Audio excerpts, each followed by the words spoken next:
In 1985, this company made wire shopping baskets in a British factory. 40 years later, it was the largest marketing group on earth. In February 2026, a single press release ended the model it built. How does an empire disappear in 18 months? Start with the man. His name was Martin Sorrell. In 1985, Sorrell bought a controlling stake in a small British company called Wire and Plastic Products. The name was literal. It manufactured shopping baskets. Sorrell did not want the baskets. He wanted a public company he could turn into something much larger. The baskets were a shell. The listing was the prize. By 1986, he was its chief executive. Then he started buying. Not one company or two, a spree. In roughly 18 months, WPP acquired 18 separate companies. Its market value climbed toward £150 million. In under 2 years, a maker of baskets had become a 9-figure marketing group, and those were only the appetizers. In 1987, WPP launched a hostile takeover of J. Walter Thompson. Hostile meaning the agency did not want to be bought. It meant showing up with money and taking the keys. J. Walter Thompson was Madison Avenue royalty, one of the oldest names in American advertising. The price was $566 million. A shopping basket company had swallowed an institution. The initials WPP still stood for Wire and Plastic Products. Nobody bothered to change them. 2 years later, Sorrell did it again. In 1989, WPP took Ogilvy and Mather in another hostile bid, this time for $825 million. Another giant, another unwanted bid, another win. The pattern was now unmistakable. Buy the agencies, keep their famous names on the door. Run all of the money through one machine. Hold on to that image, a basket company quietly eating an industry. Here is why the model worked. An agency sells ideas, but a holding company sells scale. Bundle hundreds of agencies together, and you can buy media space cheaper than anyone alive. You can cross-sell a brand every service it will ever need. Creative, media, research, public relations. The logic compounded on itself. More agencies meant more billings. More billings meant cheaper media, and cheaper media won more clients. And the clients kept coming. Decade after decade, the share kept climbing.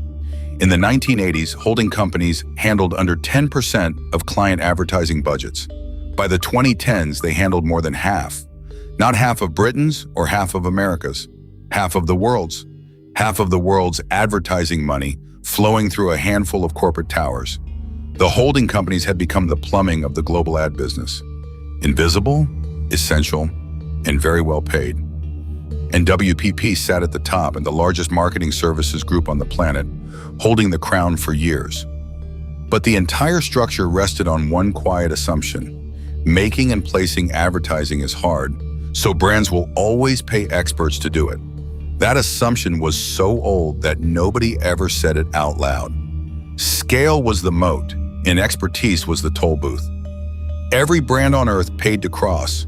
Nobody asked what would happen if the work itself became free.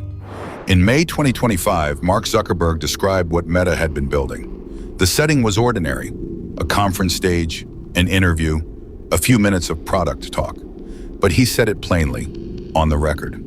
This was not a leak, and it was not a rumor. A business gives Meta two things: an image of its product and a budget. Meta's AI does everything else. It generates the creative, the words, the images, the variations. It chooses the targeting, deciding exactly who sees what. It optimizes the spend, shifting money toward whatever works, end to end. Watch what just got replaced in that sentence. The strategist who plans the campaign, replaced. The creative team that makes the ads, replaced. The media buyer who places them, replaced. No brief, no agency, no pitch meeting. In Zuckerberg's framing, a business simply tells Meta its objective. The machine handles everything after that. Small businesses, he suggested, may never need creative work at all. Remember that line? Because the mechanism underneath it is the whole story. The system generates thousands of AI test ads. Then it runs them live against real users across Facebook, Instagram, and Threads. Not a survey, not a panel, live traffic. The audience itself becomes the focus group. Every scroll is a data point. Losing ads die quietly. Winning ads inherit the budget. And the cycle repeats. Thousands of ads enter. The strongest survive. The system learns. Everything an agency does, research, creative, testing, media buying, collapsed into a single automated loop. Then the Wall Street Journal reported Meta's actual target, fully automated advertising by the end of 2026. It was still just a plan, and that is what makes the market's reaction so telling. Interpublic, one of the great holding companies, fell 3%. Omnicom fell 4.3%. Meta rose about 2%. The same news, priced twice. Investors had just valued one company's product roadmap as another industry's obituary. So is the machine actually winning, or is this just a keynote? Follow the adoption numbers. By 2026, 91% of Meta advertisers run Advantage Plus, Meta's AI-optimized campaign format. Advantage Plus hands the algorithm the whole campaign. Audiences, placements, budgets, 91%, 9 advertisers out of every 10. Letting the machine drive is no longer the experiment, it is the default. Now follow the money. Meta is forecast to take in $243 billion of advertising revenue in 2026. That is 26.8% of all the ad money spent on Earth. More than 1 in 4 advertising dollars flowing to a single company. That would overtake Google. The largest advertising business ever built, still gaining speed. And most businesses slow down as they get bigger. This one is accelerating, with growth of 24.1%. The agencies are already feeling it. The disruption already shows up in agency invoices. In 2012, 60% of senior American marketing leaders said they spent less on agencies. The reason they gave was not budgets and not performance. It was AI directly. 60% is not an early adopter number. It is a majority. This is not a forecast. It is a receipt. Now watch what happens inside the empire when the market stops believing. For WPP, the machine stopped being theoretical in the summer of 2025. July 9th, 2025. Market. The date the market said the quiet part in numbers. WPP cuts its full-year outlook after a string of account losses. The shares fall to a 16-year low. 16 years of value back to 2009. The next day, not the next quarter, the next day, WPP announces a new chief executive. Her name is Cindy Rose, and her resume is the most important detail in this chapter. She will take over on September the 1st, replacing Mark Reed after 7 years in the job. A CEO change announced one day after a 16-year low is not a coincidence of timing. On paper, it reads like a routine succession. It is not, because the choice of rescuer tells you what the board believes the disease is. Look at where she comes from.